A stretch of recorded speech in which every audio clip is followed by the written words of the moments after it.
हमें बोलना सिखाया। आज मैं आपको इंटरव्यू दे रहा हूँ तो बाबा साहब की बदौलत दे रहा हूँ। इन्होंने उनकी जो स्टैचू है वो भी हटवा दी, छत्रपति शिवाजी उनकी स्टैचू हटा दी। आप साबित क्या करना चाहते हैं? आपको सीख मिलनी चाहिए इस हार से। जो 241 सीटें आई हैं भारतीय जनता पार्टी की, ये ईवीएम की सेटिंग्स आई हैं। 4 महीने 6 महीने चल जाए यही बहुत है सरकार। 80 सीट हम जीतते अगर मायावती जी हमारे संपर्क में हमारे साथ होती। 43 सीट आई हैं, हम 80 में 80 जीतते। राहुल गांधी जी ने एलओपी बने, हम सब चाहता है लगातार कोई एक लीडर ने लड़ाई लड़े लोकतंत्र को बचाने के लिए और संविधान को बचाने के लिए। अब ये तुम्हारा हिंदू मुसलमान का कार्ड नहीं चल सकता। हमारे देश की जनता को रोजगार चाहिए, शिक्षा चाहिए, अस्पताल चाहिए और अच्छी अपने बच्चों की परवरिश चाहिए। इसी को जनादेश की ताकत कहते हैं कि आज आपको मजबूर कर दिया माथे से संविधान को लगाने के लिए। नमस्कार, अभी हम हैं अशोका होटल में और यहाँ पे कांग्रेस वर्किंग कमेटी की बैठक चल रही है, जिसमें जो मुद्दा है वो इस बात का है कि राहुल गांधी को विपक्ष का नेता बनना चाहिए। इसी बात को लेकर चर्चा हो रही है अंदर, और हमारे साथ हैं कांग्रेस के कार्यकर्ता, तो हम इनसे बात करते हैं। सर, जो ये मुद्दा है तो किस बात में मीटिंग चल रही है, आप ये बताएं। देखिए, जो आज मीटिंग रखी गई है CWC की, हमारा जो मांग है, हमारा जो मानना है कि राहुल गांधी जी ने जो आज हम इस वक्त स्थिति में हैं और जो कांग्रेस स्थिति में है और गठबंधन, वो राहुल जी की भूमिका बहुत बड़ी है। क्योंकि राहुल जी ने 6200 किलोमीटर भारत जोड़ो यात्रा की, भारत न्याय यात्रा की, कश्मीर से कन्हैया कुमार तक चले और मणिपुर से महाराष्ट्र तक चले। आप देख सकते हैं, ये मेरे साथी हैं। तो मेरा मानना यही है कि एक ऐसे शख्स राहुल गांधी ही हैं जो सिर्फ गरीब की बात करते हैं, देश के जो युवा बेरोज़गार है उसकी बात करते हैं, और वो संसद में आवाज़ उठाते हैं, बाहर भी आवाज़ उठाते हैं। और चाहे देश के प्रधानमंत्री हो या गृह मंत्री अमित शाह जी हो या कोई भी भारतीय जनता पार्टी का बड़ा नेता हो, वो हमेशा बेबाक बोलते हैं और आँख से आँख मिलाकर बात करते हैं। आज जो यहाँ पर कांग्रेस खड़ी है, पहले 52 सीटें थी, आज आप देख लिए क्या स्थिति में है। आज 99 अब 100 हो गई हैं, सेंचुरी मार दिया।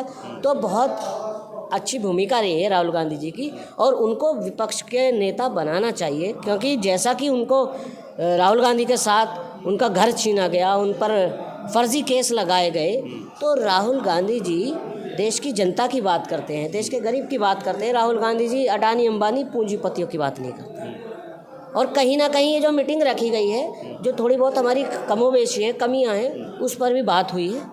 और जैसे मध्य प्रदेश में हम थोड़ा सा वीक हो गए, पिछड़ गए, और आप यूपी में देख लीजिए कि हमारी देश की जनता, आज मुझे फ़ख्र है, ये साबित हो गया कि मेरी देश की जनता जो है हिंदू मुसलमान पर बंटना नहीं चाहती है। हमारे देश की जनता को रोज़गार चाहिए, शिक्षा चाहिए, अस्पताल चाहिए और अच्छी अपने बच्चों की परवरिश चाहिए। तो समस्या कहाँ आ रही है, जहाँ कि आप कह रहे हैं कि राहुल गांधी को आप लोग विपक्ष के नेता के तौर पर सदन में देखना चाहते हैं, तो समस्या कहाँ आ रही है? क्योंकि कांग्रेस में क्या इस बात को लेकर कोई मतभेद है कि उन्हें नहीं बनना चाहिए? नहीं, कोई मतभेद नहीं है। देखिए, सारा गठबंधन इंडियन अलायंस एकजुट है और सब सुर में सुर मिलाकर कह रहे हैं, जो फैसला सोनिया जी का, खड़गे जी का और बड़े नेताओं का होगा, वो हम सबका है। और मेरा मानना है कि राहुल गांधी जी एक ऐसा चेहरा है कि कोई भी इससे किसी को आपत्ति नहीं है, और राहुल जी को ही विपक्ष का नेता चुनना चाहिए। अखिलेश यादव की भूमिका आपके गठबंधन में काफ़ी बढ़ जाती है, अखिलेश यादव और ममता बनर्जी, तो उनसे क्या बात हो रही है इस बात को लेकर? देखिए, बहुत अच्छा सवाल है आपका। ये 2 लड़के जो हैं, कमाल कर दिया इन दोनों ने। करण अर्जुन की जोड़ी है, मैं कहूँ करण अर्जुन की जोड़ी और धर्मवीर की जोड़ी। जब ये मंच पर साथ आए तो हकीकत में आंधी आ गई। और मैं यही कहना चाहूँगा, ये जो 241 सीटें आई हैं भारतीय जनता पार्टी की, ये अभी भी ये ईवीएम की सेटिंग्स आई हैं। क्योंकि आप निष्पक्ष चुनाव करा लीजिए, वीवीपैट से गिनती करा लीजिए, अगर 40 से 20 सीटें भी भारतीय जनता पार्टी देश में ले, विरोध देखिए आप इनका, बीजेपी में साफ हो गई है, जबकि इनका गढ़ माना जाता है। गुजरात में हमारी 1 सीट नहीं थी, वहाँ भी हम 1 सीट लेकर आए, तो हमें फ़ायदा ही होगा। और हमने ऑफ़र दिया था नीतीश जी को, ये उनके पास सुनहरा चांस था अब वो माने नहीं माने वो उनकी हेडिंग है, मगर हमने सारे दरवाजे खोल दिए थे। राहुल जी ने, खड़गे जी ने, कि आपका स्वागत है, आप पीएम बनना चाहते हैं पीएम बनिए। मगर नीतीश कुमार को ये उनको इज्जत रास नहीं आई। ये पहला उनके पास ऐसा चांस था कि वो बहुत बड़े पद पर बैठते और देश के लिए काम करते, देश के गरीब के लिए काम करते। आप कह रहे हैं कि नीतीश जी कभी भी हमारे साइड आ सकते हैं। जब उन्होंने पीएम पद का ठुकरा दिया है, तो ऐसे में क्या लगता है कि अगले 5 साल में कैसे वो आपके पास आ जाएंगे? तब तो ये सरकार कहीं ना कहीं जो एनडीए की बन रही है वो अगले 5 साल तक के लिए एक अस्थायी सरकार बन रही है। देखिए, उनका कोई भरोसा नहीं है। मेरा कहना सिर्फ ये है, नीतीश जी आपसे हाथ जोड़ के विनती है, कल तक आप अपने लिए पलटे हो। आज देश के गरीब के लिए, देश के जो युवा बेरोजगार है, जो देश की जनता, आज हमारा देश तिराही तिराही मची हुई है। आप देख रहे हैं क्या हालत है देश की। आप इंडिया अलायंस के साथ आइए और मिलकर काम करिए, देश को आगे बढ़ाने का काम करिए, ना कि देश को ख़त्म करने का काम करिए। आप ऐसे गुट में जाकर बैठ गए जो कि दोनों हाथों से देश को लूट रहे हैं, कभी धर्म के नाम पर, कभी मंदिर मस्जिद के नाम पर, कभी जातिवाद के नाम पर। हमारा जो इंडिया अलायंस है, हमारे जो नेता हैं राहुल गांधी जी, वो एक मोहब्बत का पैगाम लेकर निकले हैं, नफ़रत का पैगाम नहीं, मोहब्बत का पैगाम। मैं आपको शेर सुनाता हूँ कि नफ़रत के बाज़ार में मोहब्बत की दुकान खोल रहा हूँ मैं। नफ़रत के बाज़ार में मोहब्बत की दुकान खोल रहा हूँ मैं, और ऐसे ही टूटे हुए भारत को जोड़ रहा हूँ मैं। क्योंकि राहुल गांधी जी जो चले हैं, उन्होंने दूसरे का दर्द पूछा है, जाके हाल पूछा है। देश के प्रधानमंत्री जी को क्या मालूम, खाली स्पीचें दे देना, चैनलों पे बोलना, मंच से बोलना। आप जब किसी के बीच में जाओगे, बूथ पर जाओगे, जब आपको पता चलेगा किसका क्या हाल है, कौन गरीब है, कौन अमीर है। हमारे देश के प्रधानमंत्री जी अब सिर्फ 3/3 रह गए हैं, जो अपने आप को फ्रेम में रखते थे। आज उनको नीतीश कुमार की और नायडू की ज़रूरत है। कल ही उन्होंने संविधान को अपने माथे से लगाया है, उनकी फ़ोटो पेपर में आई है, और उन्होंने इस बात को कहा है कि संविधान को किसी तरह का नुकसान नहीं होने वाला है। इसी को तो लोकतंत्र की ताकत कहते हैं, इसी को तो जनता की ताकत कहते हैं, इसी को जनादेश की ताकत कहते हैं कि आज आपको मजबूर कर दिया माथे से संविधान को लगाने के लिए। यही मेरे देश की खूबसूरती है। जो कल तक संविधान के खिलाफ बात करते थे, आज उन्हें अपने माथे से संविधान को लगाना पड़ रहा है। और आप एक बात बताइए मुझे कि जिन्होंने हमें सब कुछ सिखाया, हमें बोलना सिखाया, आज मैं आपको इंटरव्यू दे रहा हूँ तो बाबा साहब की बदौलत दे रहा हूँ। उन्होंने क्या किया, इन्होंने उनकी जो स्टैचू है वो भी हटवा दी। शिवाजी जो है, छत्रपति शिवाजी, उनकी स्टैचू हटा दी। आप साबित क्या करना चाहते हैं? आपको सीख मिलनी चाहिए इस हार से, ये करारी हार। ये मैं हार ही कहूँगा, ये सरकार नहीं बन रही है उनकी, ये एक करारी हार है। सरकार तो बन रही, 9 तारीख को शपथ ले रहे हैं। देखिए, सरकार का बनना ना बनना, कोई इसमें बनना, इसको मैं सरकार बनाना नहीं कहता। अभी देखिएगा, अभी बहुत मोड़ आएंगे, 4 महीने 6 महीने चल जाए, यही बहुत है सरकार। एमपी में आप लोगों का प्रदर्शन बिल्कुल सही नहीं रहा है। अगर मायावती जी के साथ, बीएसपी के साथ आपका गठबंधन होता, क्योंकि उन्होंने वहाँ बहुत वोट हासिल किए हैं, तो क्या आप लोगों की लगता है ऐसा कि स्थिति और ज़्यादा बेहतर होती?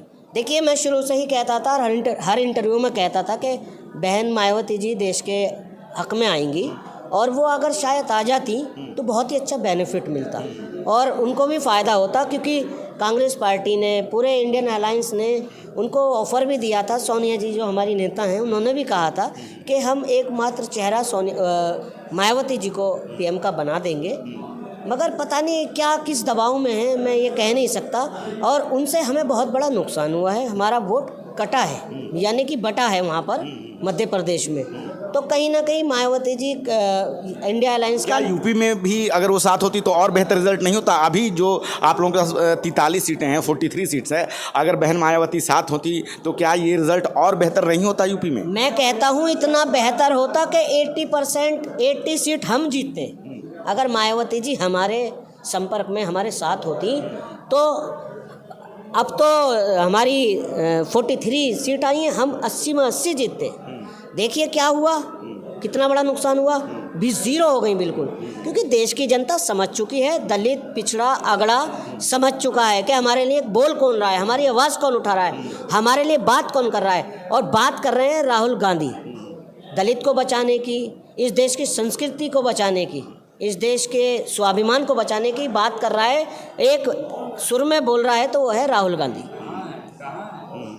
और अच्छा, अयोध्या को लेकर बड़ी ट्रोलिंग चल रही है कि अयोध्या के हिंदू हिंदू नहीं हैं और उनको लेकर तरह तरह की बातें सोशल साइट्स पे चल रही है, उसको लेकर क्या कहेंगे? देखिए, सलाम करना चाहूँगा मैं अपने देश के हिंदू भाइयों को कि उन्होंने इनको सीख दिलाई है कि हम कट्टर राम भक्त हो सकते हैं मगर अंध भक्त नहीं हो सकते।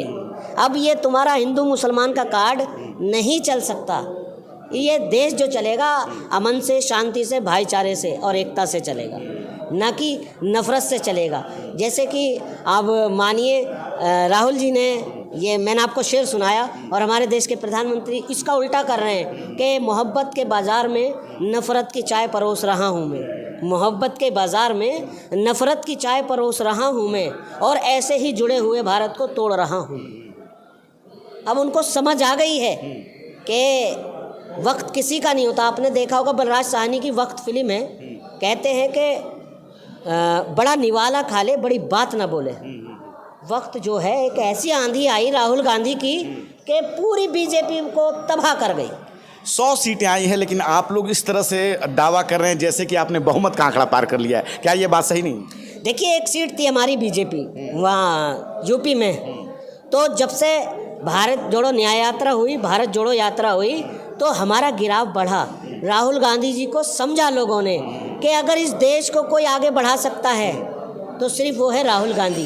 अगर कोई गरीब की, मजदूर की, अगले की, पिछड़े की, महिलाओं की बात करता है तो वो है सिर्फ राहुल गांधी। एक आखिरी सवाल, उड़ीसा जीतने के बाद ये जय जगन्नाथ का नारा दे रहे हैं और जगन्नाथ जी की बात कर रहे हैं, राम जी को ये तो लेकिन अब इन्हों कोई बात नहीं बोल रहे हैं, क्या कहेंगे? देखिए, बहुत ही अच्छा सवाल है। संबित पात्रा जी ने अभी एक बहुत ही आपत्तिजनक टिप्पणी की थी कि भगवान जगन्नाथ जो हैं वो देश के प्रधानमंत्री नरेंद्र मोदी के भक्त हैं। मैं उनसे ये कहना चाहूँगा कि आप अंधभक्ति में इतने नील मत होइए कि आप इंसान को भगवान बना दो। पहले मार पड़ी थी बजरंगबली की, अब पड़ी है इनको भगवान श्री राम की, अब पड़ने वाली है भगवान जगन्नाथ की। ये तो क्या फैसला लिया गया है? ये सब लोग ने प्रस्ताव पास किया है, राहुल गांधी जी ने एलओपी बने। हम सब चाहता है लगातार कोई एक लीडर ने लड़ाई लड़े लोकतंत्र को बचाने के लिए और संविधान को बचाने के लिए, और एक यूनाइटेड होके एक आवाज़ बन के लड़ाई उनके नेतृत्व में लड़ने के लिए सब लोग ने जो आशा, जो बात रखी है, तो हम लोगों को उम्मीद है राहुल जी अपोजिशन नेता। नीतीश बाबू को पीएम पद का ऑफर दिया गया था लेकिन वो नहीं आया, ऐसा उनकी पार्टी के लोग कह रहे हैं, तो क्या ये बात सही है? नहीं, ऐसे कुछ मेरे को इसके बारे में जानकारी नहीं है।